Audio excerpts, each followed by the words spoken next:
Everybody is Anthony Brogdon, your man. Oh, brother, I got and sisters around the world who are watching me. I got a guy on the channel. He distinguished looking gentleman out of the UK. You know you're gonna hear that accent, that Britishness in them. And all of them over there say it too. I wonder how you get an accent. Do I have an accent, everybody? I don't know. But I guess it just comes down to pipe. It's in that. We're gonna talk about that. I'm gonna ask you, what is an accent? I wondered that because this is what I do here. Strong Inspirations. I interview people around the world. Like I say, my man is out of London, the UK, and so on and so forth. And I got people from around the world on the show. I'm super excited. This is my opportunity to keep Black history alive by the people who come on the show. I'm a better person with Strong Inspiration. I have learned so much by the people who come on the show. So, like I say, hit the subscribe button, hit the like button on this. I know you're going to love it. Hit the notifications bell. You're going to get a ding, a shock. The lights in your house flicker. Your dog kicks you. Your kids kick you. Somebody going to kick you to let you know there's new content on Strong Inspirations where I give it to you straight, no chaser. I mean to intoxicate your mind, not me, a lot of times through the guests, to where you stagger.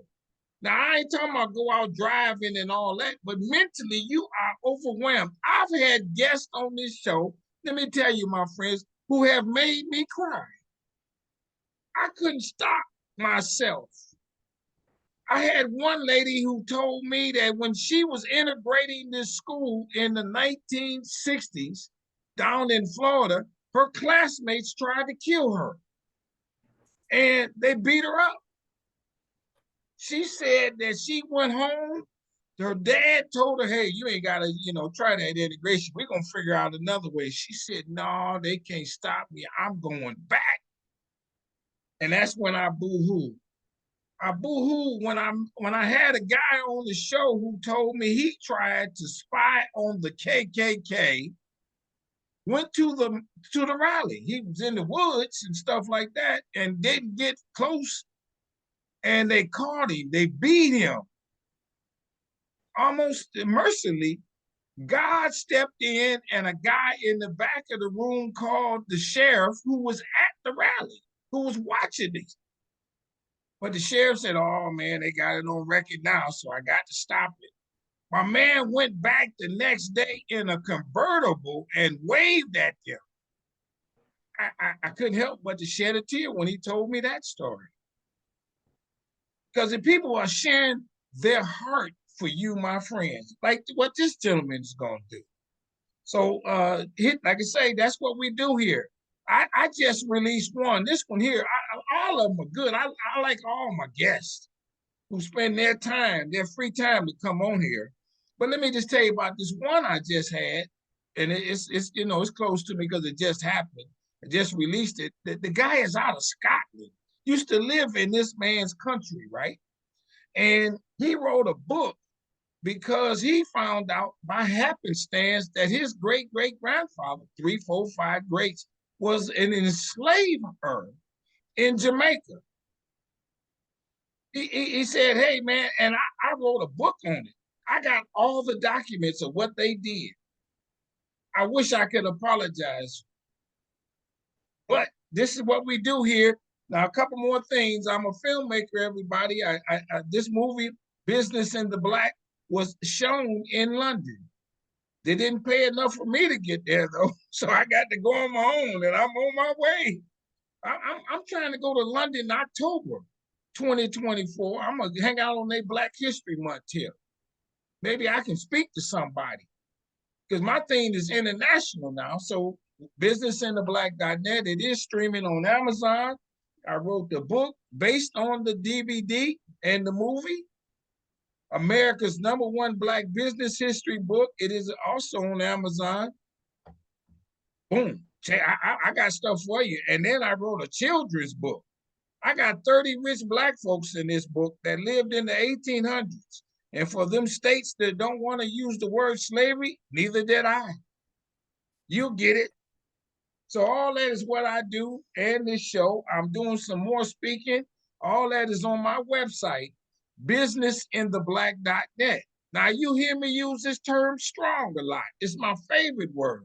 I try to be a strong guy. I even work out a little bit, and so on and so forth. I read books to be strong-minded due to religion and so on and so forth. And in my world, strong stands for strength, tenacity, resilience, and a sense of oneness, nobility, and grace. And that is my introduction to the strong man. Come on, brother. I appreciate you being on here. Tell us your name. Let's get it on. My name's Tony Warner from London. I run a group called Black History Walks. And Black History Walks organizes 16 different walking tours across the capital, North, East, South, and West. So we have walks in Mayfair, Hackney, Trafalgar Square, Notting Hill. And on the walks, we show people the amazing African Caribbean history that's there in all these areas for about 2 hours. And apart from doing the walk-in tours, we also have a Black History bus tour, which drives around London, showing people the history from a bus perspective, or on this rather. Then we have a Black History river cruise on the River Thames. It goes, along the Thames for 3 hours or so. And we show people history on the river, but also we have actors in costume playing characters from history on board the ship as well. And then we have a Black History canal cruise, which goes along the canal networks, which shows the history on the canals. And we're just going to introduce Black History helicopter tours from next month, which go about 1,000 feet in the air to point out the Black history from, an aerial viewpoint covering London central London. And apart from doing the walking tours and the river cruises and stuff like that, we also have a film program whereby we show Black African Caribbean films at a central cinema in central London. And we show them all year long for the last 17 years, once a month. So once a month, last 17 years, we show films from the diaspora. And we also put up plaques to famous Black people to recognize their contribution to history. And we've got 2 books out. One's a kind of a tour guide book, and one is an exam textbook used in schools right now. All right, we're gonna get into all that, man, because I plug on my show. I want people like when I get there, I want to meet you and take the tour. No question. You sail down the water and all that. That's got to be romantic too, I suspect too. But I got to ask a couple questions about you just to let everybody know. So, where were you born and raised? I was born in London, and I grew up in a place called Yorkshire, which is like it's to the north of London. It's about 200 miles north of London. But I also spent time in the Caribbean, and then came back here. So a bit of a mixture. Okay, so let's go into this. Give me an idea when I say London, first of all, and I want to go into where you grew up. London is the big metropolis, but there are cities like suburbs, like you would have in America, that are like on the edge of London. That's correct, right? Yeah, you have London has about something like 8 to 9 million people living here. And then within London, you have like 32 different boroughs, and some are on the center, some on the outside. And then I suppose you'd say that the inner cities are within London, and then you have the suburbs on the outskirts of London. That's how I would describe it. Okay. What now? The town that you said you grew up, Yorkshire, is that what you said? So Yorkshire is about 200 miles to the north. It's in the north of England. It's in a very kind of rural area, and it's very different to London. Okay. Why did you grow up there? I mean, were there Black people there, or your family farmers, or Well, my dad was in the Air Force. So when he came out of the Air Force, he was looking for a job, and the job he got was in Yorkshire. So he left London to live in Yorkshire because that's where the job was. And when he got there wasn't that many Black people living there. There was a few of them, and then there's actually a lot more what we call Asian people. When I say Asian people, some people came from India, Pakistan, Bangladesh, in Bradford, who were working in the factory, in the wool factories at the time. So there weren't that many Black people there, but there were lots of what we call Asian people there. And he moved there because that's where the jobs were. Okay. So you grew up around not that many Black people for the most part. Well, yeah, initially in my school, there was about 300 kids, and I think there was maybe about 5 Black kids. It was like yeah. Really? Okay. Were they racist against you? Oh, okay. Yes, Racism is everywhere. I'm sorry. No, it's a stupid I question. mean, the sort of thing you would get at that time is, well, your teacher might call you the N word in school, in class, where you're studying. Really? They had a policy, yeah, they might call you that, and that's just a typical sort of thing. Quite apart from that, at this time, they could actually beat you as well with their hands and fists and stuff. But the other thing that had an impact on black kids was a policy called the ESN policy, and that stands for educationally subnormal, ESN, subnormal. And it basically meant that as a black child, you could be in a white school with white kids, no big deal, but you'd be treated differently within the school system. So the white kids are being taught English and maths and science, etc., while the black kids, labeled ESN, are given crayons, they're told to play football, and they're just kind of managed in school. They're not actually taught, they're just kept busy in the school system. And that policy was active into the 1980s, 84 to be precise. So, well, actually, 80 years into the 81, early 80s, I said. So it was that was one example we could get in the school system, but also outside the school system, on your way to and from school, you could be attacked because of your skin, beaten up, etc. That was just a normal thing as well. And in fact, one time I was on my way home from school and somebody else threw a stone and it hit this guy's car. And this guy came out of the car thinking I had hit his car with a stone and was proceeding to actually beat me up. Bear in mind, I'm like 10 years old, right? But luckily, my teacher was at the gates of the school because I live right next to school. So the teacher intervened and saved me from, being beaten up. And that's one of the things that triggered my parents to leave the country, go to the Caribbean. They left the country and did what? From That's one of the things that made them leave England and relocate to the Caribbean Or to to the make sure Caribbean? their Okay. children weren't being so liable to racist abuse. So did you have any fights? Yeah. Oh, yeah. It was like a regular sort of thing. You'd get called names. You'd fight. Or sometimes you just run. But yeah, you'd have that was just a typical sort of everyday experience as well. A bit of fighting would take place, running sort of thing. Yeah, you do that. So did that make you tough? Or because you seem like, if I, for lack of a better, a conservative kind of guy. Back in them days, you weren't conservative. You say, "Hey, man, hold on, I like what you said. Let's go at it." Yeah, that was a culture at the time. Bearing in mind, it was like 10, 11, 12, etc. Normally, if someone wants to fight with you, you fight them back or you run them. It depends on, like, because thing is with these racist people, they like to attack in groups. So it's never like fair fight one on one. It's always like Oh, three of them and one of really? you. That's how they'll, yeah, it was like we had a group called the National Front. The National Front was a racist group of violent skinheads who would actually run around. People would just attack you. So you had skinheads, National Front. You had organized racist groups who would literally walk around looking for any black person to attack them, abuse them, beat them up. That's just how things were at that time. What did the black people do to combat that? Did they became a group themselves or something like that? So yeah, in London, we had a number of different kind of self-defense black power groups. So we had the Black Panthers, number one. We had a group called the Fasimbas. The Fasimbas were based mostly in South London. And apart from having classes to teach the adults, they say they're 16 to 25, etc., teach young people, I should say, Black history, they'd also have self-defense classes. And even if you weren't in a kind of organized group, as a Black person, you find a lot of the boys in particular will be doing boxing, martial arts, karate, taekwondo, whatever. Because the climate at the time was you had to know how to defend yourself. So people actually they either joined an organized group, which would include self-defense classes, or off their own back, they'd go to a boxing club and learn how to fight because that's just the situation at the time. What was the government's response to this? Because it was all in the newspapers. So if you're talking about 1970s, 80s Britain, the government itself was racist. Bear in mind that at this time you have Maggie Thatcher in power, and Maggie Thatcher is supporting apartheid. So she's supporting racist states in South Africa. She's saying that Mandela's a terrorist. So the government itself is in effect a bit racist, and her police force was operating what's called the Sus Law. So the Sus Law was a law we had until the mid 80s, 84, kind of around that time. And the Sus Law meant that as a police officer, if I saw you walking down the street, and if I thought in my mind that you might do a crime in the future, I could arrest you on the suspicion alone that you might be a criminal. So if I look at you and think, oh, that guy's a drug dealer, I'm telling you, this is real, right? It's called the SUS law, SUS, short for suspicion law.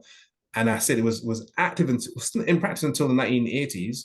And it meant that any officer, if they saw you, anybody else, and they suspected you might do a crime in the future, they could arrest you then and there. And what they do at this period of time is that it would be typical to plant evidence on you. So if I arrest you for drugs, I will plant drugs on you. You go to jail for drugs, even though you're never a drug dealer in the first place, right?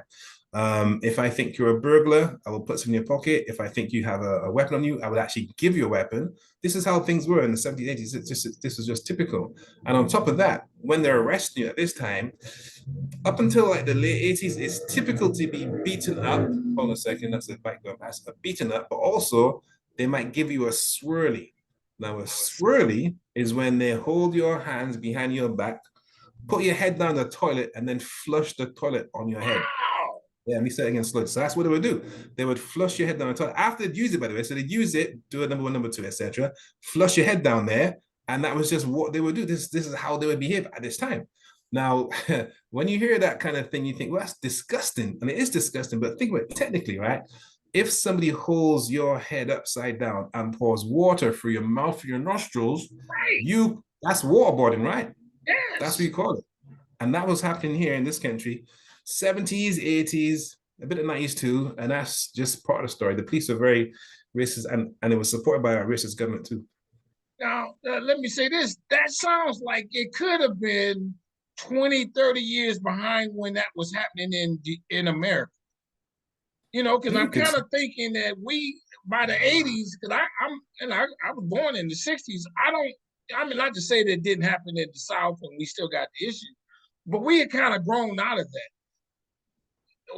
that. That was really our civil rights era type stuff, and maybe even more yeah. brutal than that. Yeah, well, that kind of behavior was normal, typical 50s, 60s, 70s, 80s, 90s, and it begins to kind of die a little bit around the 90s.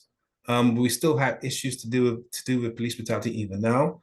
And the other thing I should mention when it comes to policing is that we had something here called Operation Jackpot, which took place in Hackney. And Operation Jackpot revealed that the police in a place called Stoke Newington were selling cocaine in Stoke Newington and then actually arresting black people for cocaine, which they had not sold. So there was a huge scandal. This is called, like I said, Operation Jackpot. It was in Stoke Newington 1993, etc. And they revealed that several officers in the borough called Hackney were actually supplying drugs to drug dealers, making money from drugs. Meanwhile, they're arresting people who had never done drugs in their life, black people, that is. So, and giving the records. So it was actually a big scandal, was in the papers, and it turned out a lot of those guys got transferred. But that's 93. That's how the police. In fact, what happened is that the police got found out because in England we have a group called Customs and Excise, and basically they manage the borders.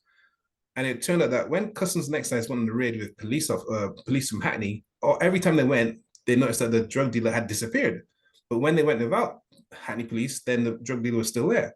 So it was Customs and Excise that kind of blew the whistle and found out that the police in Hackney were dealing drugs.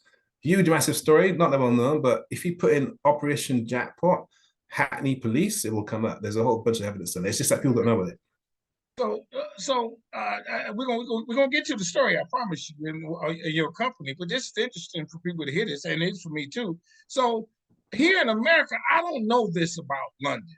I kind of just think that London is okay. What do you think about America? Do you think America is just okay, or do you hear some of the real stories of America? Do you know them just because the news telecasted? Well, it might intrigue you to know that in England, we get taught about American history in our schools here. So we learn in schools, primary school, secondary school, we get taught about Rosa Parks and Martin Luther King and the March of Washington. That is part of our curriculum. So we learn about the deep stuff. We learn about setting firehouses and dogs on people. We learn about all that kind of stuff in school. So we have sometimes a better idea of American history than about British history. But when it comes to the comparisons, there's lots of comparisons when it comes to police brutality, when it comes to redlining, because you guys had red line in America, right? So we never had that here. because you didn't have segregated housing here. So you had black and white people living next door to each other. So there was no redlining, but there was racism in the financial sector. So the banks would not lend money to black people. So I'm talking 50s, 60s, 70s, 80s. They would not lend money to black people. So therefore, black people set their own banking systems.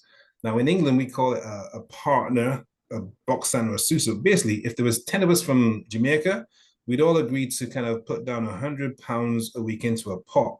And then the first week, the first guy gets £1,000. The next week, the other guys. So it goes around a group of 10. They all get some money. And with that money, they can then go and buy their own property, which is what a lot of guys did. So it meant that people were actually more likely to own their own home if they came from the Caribbean than if they were born here, right? So there's a whole bunch of black people actually bought their houses using that kind of that technique, that banking system, because the banks would not lend you money if you're black. That's just how it was. When it comes to black church now, even the churches had a hard time. So when it came to a church, black people who come here from the Caribbean, if they went to a regular typical Church of England, they'd be told, "Thank you for coming. Don't come back again."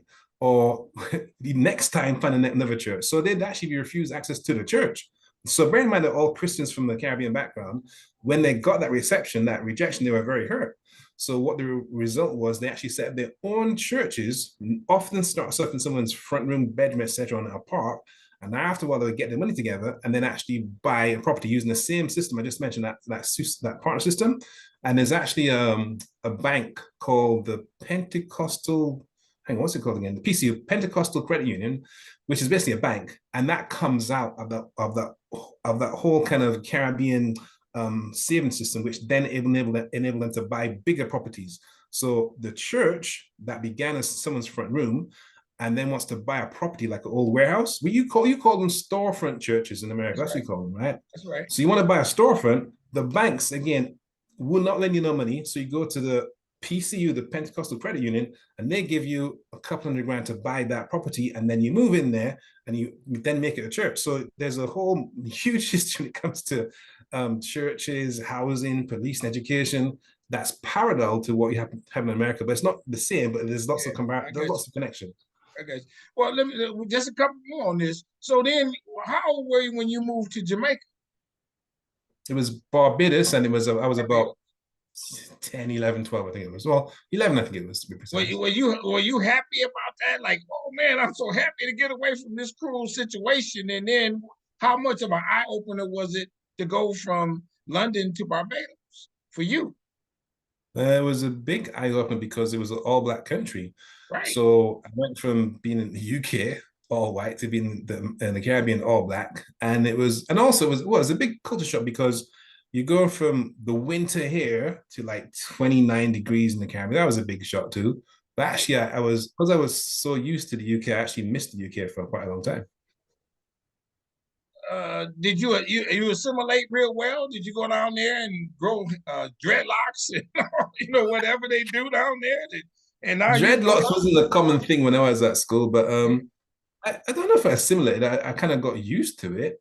But when I got to be older, I wanted to be a pilot. And because there was no Air Force in the Caribbean, I came back to the UK to join the Air Force here. That was my original kind of plan. So, okay, let's talk about that. You went back not with the ill thoughts of what had happened to you because the times had changed and you figured, hey, I can make it go in this country. Well, I said my dad was in the Air Force, so because he was in, you want to be like a dad. So I thought, let me try and be a pilot too. So that's initially what I came back to do. Okay, and so do you still go? Spend time in Barbados every so often? You got family there? Yeah, I mean, it's like as you get older, you appreciate your parents more. That's what I think anyway. So having done a whole bunch of history stuff, I realized that when my parents came and they had to really fight hard tooth and nail for me to be even do what I'm doing now, they had to do a lot. So as I got older, I began to appreciate the Caribbean more. So I do try to go back a couple of times a year to kind of see friends and family and maintain that link, and also get some sun because you don't get sun across too much. Yeah, because it rains a lot in London. yeah, that's spiritual for you. Yeah, it rains, it's cold. I've been there a couple times. So now you gave us a little clue of how you came to love Black history. How did you come to love it so much to make a career? Well, I always like history in general, even from school, from like primary school. I like I like history full stop. And as far as the walks are concerned, I've done a whole bunch of the regular, typical London walks. So if you come to London, there's all these walks you can do. You can do the Jack the Ripper walk, Charles Dickens walk, the Ghost walk, Underground walk, Beetle. You can do a whole bunch of these walks, right? And when I did them, I noticed that there was no Black history at all in all these walks. I thought this can't be right. There must be something that Black people did. And after a while, kind of complaining, I thought, you know what? Let me just set my own up. And that was 2007, so 17 years ago. And I began to kind of curate these African, Caribbean, Black history walks to show people all the amazing achievements and presence that we've had for the last several thousand years. What was it hard finding the information at the onset because they hid it, or was it in the libraries for you to know? I'll How, tell you how did what, you find out what to see? What was there? some of the stuff came from my parents. So they had told me stories growing up. So the thing I just said to you about the whole how to buy a house when the banks wouldn't lend you the money, that came from them. The whole thing about police brutality, some of that came from them. So difference because my mom was a nurse. So my mom was a nurse, dad was in the Air Force. So they had both had different stories. So for nursing, for example, my mom would tell me about how she'd be nursing these patients who would say, "Don't touch me with your black hands," or what's that. I was like, so look, these people are in pain, they're in hospital, and my nurse is trying to help them, and they're telling her, "Don't touch me because you're black." And worse things too, they're calling names as well. So this is like, it sticks in your brain when you hear that kind of stuff. So that was the background to it. But when it came to the actual kind of locations, I'd worked in location for a long period of time, so I knew it anyhow. And then I did my own research, went to lectures and conferences and talked to people, etc. And then you have this information, you just kind of design it and you put it out there. So now we started with like one walk, and now we have like, I think it's like 18 walks, the river cruise, canal cruise, the bus tour, and the helicopter tour. Did you doing this? Did you find something that no one ever knew? Mm. Well, that's always hard to know Yeah, but you know that what I you got mean by that. something. Just something that's even Yeah. most other people said, man, I did not know that, of whatever it could I be. tell you what, there's one thing that I came across that even people who've been in the game longer than me didn't seem to know about. So in England, we have a coin called the guinea coin. The guinea coin is a solid gold coin. So it's used by the Bank of England from 1663 to 18 something ever, right? But this guinea coin is called the guinea coin because the gold to make the coin was taken from the Guinea coast of Africa. Now, in the 1600s, the Guinea coast of Africa included a place called Ghana. Now, before it's called Ghana, it's called the Gold Coast. So basically, the gold that was used to run this country was called the Guinea coin because they got that gold from Africa, that part of West Africa, which at the time was called the Guinea coast. So basically, we had a coin here that was made of African gold and was literally named after the area in Africa we got it from, and that helped Britain to make money, or actually literally to make money, because that gold was sourced from Africa directly. And that term guinea coin is still used even now. So that was one thing that I came across that a lot of people, even who worked in the bank, didn't seem to really know, which is odd. Yeah. Well, so now, who comes on your tours? Are they mostly black people, white people? What Well, would you it say? kind of varies nowadays. I mean, because initially it was majority black. Nowadays, you might get a school might come along, and that could be an all white school. You might get a kind of a staff group come along, that could be an all white staff group. I suppose mostly black people, but increasingly you get more white people or white groups as well. And actually, tell you what happens, you get a lot of women. You get a lot of women more than men on these walks. I don't know why, but you definitely get more females than men. What's the take of black people in London to know history? Are they because they were deprived of it, I would suspect, for so long, and some of the true histories, just the stories you talk about, even in your town, are black people saying, "I really want to know this," and so on and so forth, or some of them said, "Hey, whatever." What's been your take? Yeah, I mean, you get a combination of both those kind of groups. Now you have some people you call conscious people who always are interested to know the history, and then you have some people who are kind of 50-50, they're not that bothered, but they'll come if it's really interesting. And then you have some people just don't care at all. I would say so you got three groups. The conscious people, really interested all the time. The guys are 50-50, not that bothered, but if there's something particularly interesting, they'll come along. And then you got guys who just like, no, I don't want to know nothing about that stuff. Yeah. Let me watch Yeah. a Do TV show. you happen to do you do the schools embrace you? And has Black History taken a larger scale there now? Yeah, well, this book here is what's called the GCSE exam textbook. So it's used in schools to pass their exams. And this book you're looking at here is actually based on my Notting Hill walk. So we have a walk in Notting Hill, and I took that walk and made it into an exam textbook. So it's now, this one here is now used by 10,000 pupils in 140 schools across the nation. So literally, the stuff I was talking about face to face to people is now being taught in schools, and they have to learn this to pass the exam. So that's a big You wrote deal, I that. think. You Me? wrote that book? Yeah, there's like three authors. Tony Warner, Joshua Gary, he's a Black head teacher, and Rosemary Reed. So my section is all about Notting Hill, and that walk is in here now with all the details that I couldn't do verbally. And now the kids are learning about the Black Panthers, the Mangrove Nine, police brutality, the black banking system, sound systems, World War II heroes. It's all in there. What made the people, the authorities, come to want to embrace that? Do you think just over time, or yeah, how did they go Well, from one extreme to that? Maybe. all right. So long before I was doing anything like this, there's people like a guy called Len Garrison. Len Garrison is the founder of a organization called the Black Cultural Archives. And this guy called Len Garrison was doing the stuff I'm doing now, but more before I was even born. So this guy in the 70s was actually teaching this stuff in the 70s in his school, right? And he was campaigning from then to get this kind of history on the school curriculum as something that was actually written down for kids to learn in schools. Apart from him, you have people like DM Jocelyn Barra, people like Marika Sherwood, people like Professor Hakimidi were all pushing to have this history embraced by the mainstream. And they were doing that from at least the 60s, 70s, 80s. So they would get progress to some extent, then there'd be a backlash. But what got this book to be published is a man called George Floyd, long story short. Really? So you know George Floyd, right? Yeah, And there was this international kind of outcry about racism, and that's what pushed a lot of organizations and book companies and TV shows and organizations to actually address their lack of Black content. So that's the background to this one.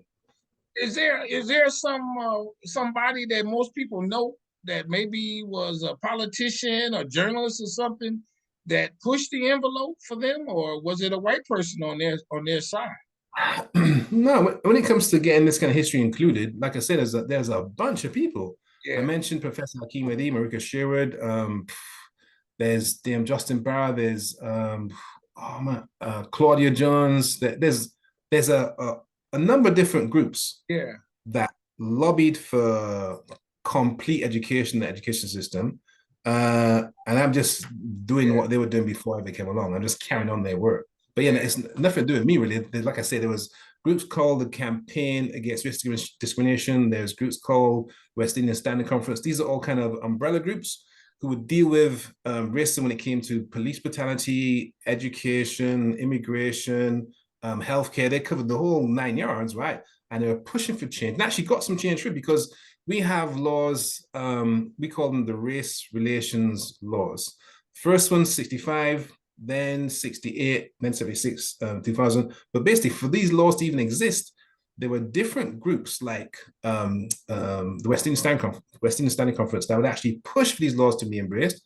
And then once the laws are there, they had to kind of carry on fighting because even though the law is there, like you have, like in America, you got the Civil Rights Act, Voting Rights Act.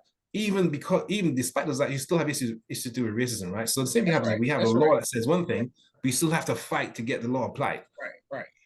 Yeah, that was no question. Is there an NAACP in London? No, there's not the NAACP here. I suppose a comparator would be something called the Black equity organization. And that's a recent thing that came out of George Floyd as well, in that it's a collective of celebrities and high profile individuals who use their authority and presence and power and money to actually fight for equality. So you got the BEO, you got another group called the Institute for Race Relations that's been around since the 70s, set by some ex-Black Panthers, and they campaign for racial equality. So you got the IRR, you got the BEO, you got the Runnymede Trust. There's a bunch of different organizations that are all fighting for racial equality right now. A few more. What's the black neighborhood in London? Is there such, like understandably or London is a country. Are you from New York? I'm Detroit. Oh, Detroit. Detroit, Motor yeah. City, right? Yeah, right. That's right. You That's live right. there. You live there now? Yes. Yes. All right, cool. So I think in Detroit, do you have something called gentrification over there? Yes. Yes. All right, fine. So the same thing happened here in that we have a number of areas that were seen as kind of black areas, even though of course they were not never exclusively black, right? There were areas where you had a significant black population. In the 40s, 50s, 60s, 70s, 80s, they were so-called black areas. And actually what happened is that when people came here from the Caribbean in the 50s, they came across the color bar when it came to housing. So if they're looking for a place to stay, they're going to see a sign that would say no blacks, no dogs, no Irish. You literally see a sign saying no blacks, no dogs, no Irish. I've heard that. Which meant you got pushed into the worst, roughest, most mashed up inner city areas at the time, like Brixton, Notting Hill, Hackney, Catford, Battersea. At that time, they were all rough, yeah? So you find this concentration of black people in those areas. So they move into these areas and they fix up the house, they make it nice, they put in a finished basement, a double glazing, etc. They make it kind of nice, improve it, yeah. And also they open businesses there. So they open like a jerk chicken shop or a hairdressing shop. So actually, by moving into these rough areas and renovating them, and also opening businesses, they actually improve the value of the area. So let's say you moved into this rough area back in 1972, right? You got your house for $3,000, whatever. Now, by 2024, that area is now highly desirable. And your house you bought for $3,000 is now worth 1.5 million pounds, whatever. Wow. And then who can afford to buy a 1.5 million house in what was used to be the hood? It changes the complexion almost overnight. So that's happened here in Notting Hill, Brixton, and that's what's happening here. And so the black areas that were black are not as black as used to be, although there's still black presence there. They don't have the same proportion of black people they used to have back in the 70s and 80s. So where did they go? The black people. They moved out to the suburbs. They moved out like 10, 20 miles, 30 miles. Some guys actually went back to the Caribbean. So because of the situation here, when it came to the level of racism, especially in like the 80s, for example, with regard to the uprisings, some people actually moved back to the Caribbean. Other people stayed here. But like I said, I mean, if you think about like Bed-Stuy in Brooklyn, yeah, that's right. Those houses in that area, it was seen as a rough area at one time, right? You had a whole crack cocaine epidemic, etc.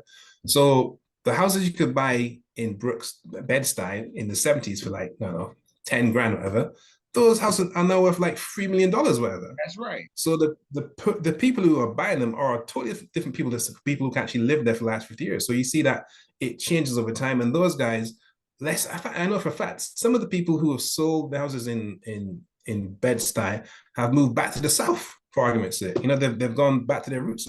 Yeah, they got the money too. Yeah. Can a black person in London become a CEO of a majority company?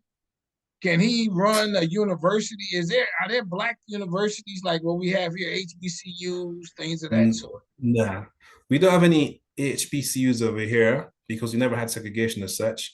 We do have a number of senior black academics and black professors and a couple of black chancellors, but you still find within those what they call ivory towers of academia, there's lots of discrimination racism. So the black professors are always complaining about a lack of black professors and a block on their promotion. So there's campaigns about making academia a lot more diverse. There's campaigns about the curriculum being Eurocentric. So if you have a couple of not a couple, we have several high profile black people. You have some black MPs, you have some black CEOs, you have some Black Oh, you business do? owners. Yeah, Okay. we do. There's a couple of them. But there's still issues when it comes to racism and your progress up the ladder. So for those guys to be there, had to be like three times as good, twice as good, whatever. Now, just a few more. The major grade school is what? That everybody, the most prestigious in the London area is which one is that? School. Well, you got. So you mean like a secondary school you go Yeah, to? yeah, yeah. Let's call it that. Yes. Hmm, But the guy from Scotland told me he went to whatever private school it was, and it's very well private known. school. Oh, you mean like Eton? Because when Okay, Eton. Yeah, that might have been it. Eton, Right, right. that's a real private school because that's where you find a lot of people who end up running the country. Go. So a lot of the people who were prime ministers and cabinet officers, cabinet ministers rather, went to Eton or Rugby. So there's a number of what they call private schools here, which are like 20 grand, 30 grand, 50 grand a term that cater for the elite who have got a lot of money. Now, in those schools, you do find a few black people.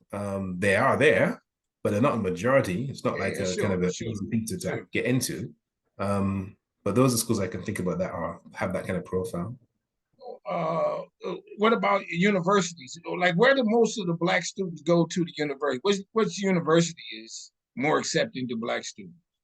Well, you got a couple. You got if you go to there's one called London South Bank University. That's known for having a significant proportion of Black and Asian students. That's well known for that.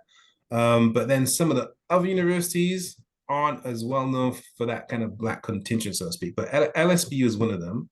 I think King's College London has a fairly good reputation. I think was it UCL? Is UCL that good? But sorry, UCL is a very good university, but I'm not quite. I can't remember what the proportion of Black students they have there. Um, Did you there's a go to university? no. Okay. Let me ask you this, and I'm taking liberties in this regard. You probably highly recommended, highly thought of a guy, and being such and running a business like you do, there is there an association of people that you network with, not just friends but business associates that you can then go and y'all get together and do a dinner like a gala or something like that that all of the for the most part high end people might go to. Yeah, there's a couple of networks. Well, actually, there's several networks like that. And they have different names and they Yeah. apply to different kind of professions. But I don't think am I in one of them? I used to be in them back in the old days, but not so much now. Okay. So how do you market your business there?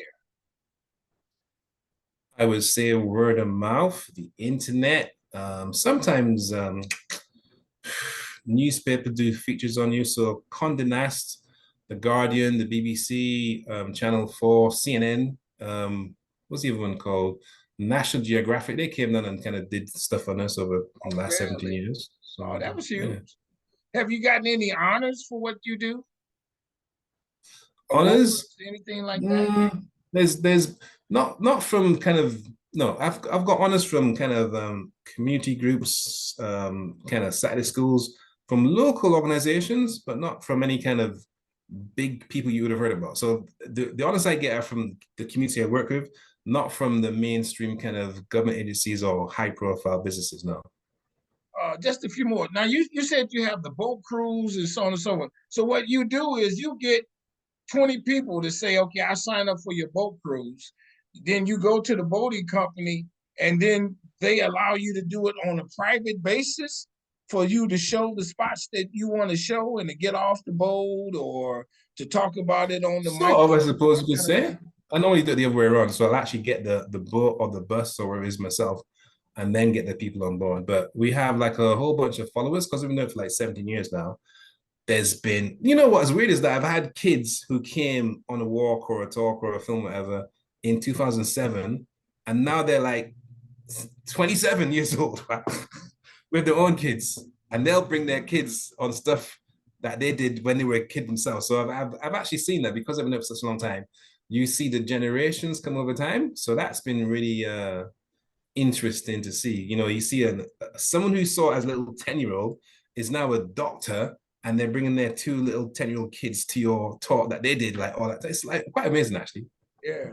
What's a good day for you when you do a tour?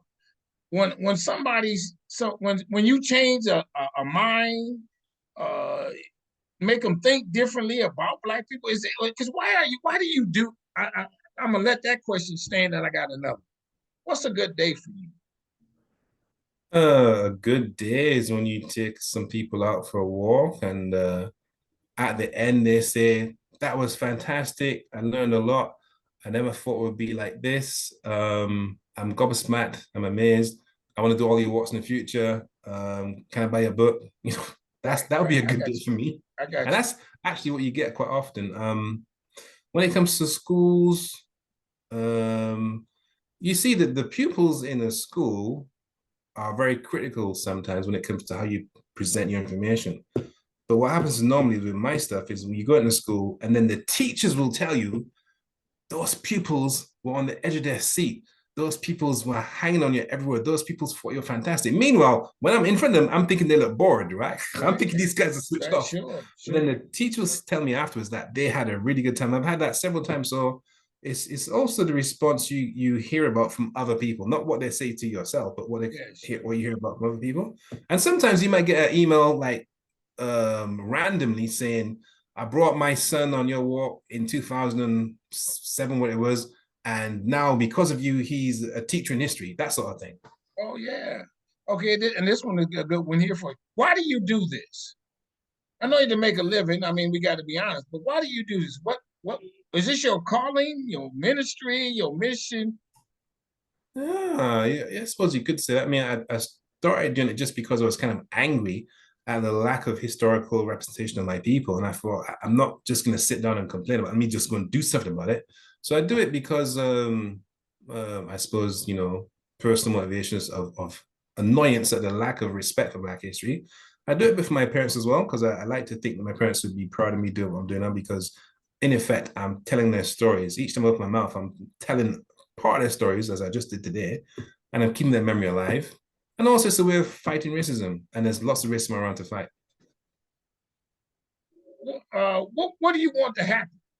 I mean, yeah, for yourself. I mean, do you want there to be a big day where you yeah, what do you want? I mean, you've been doing this for a long time now. So I know you want to continue to do the shows and the tours, but is there some big goal in mind where you get on BBC or people? Yeah, yeah, I guess that's the way. uh, What do you want?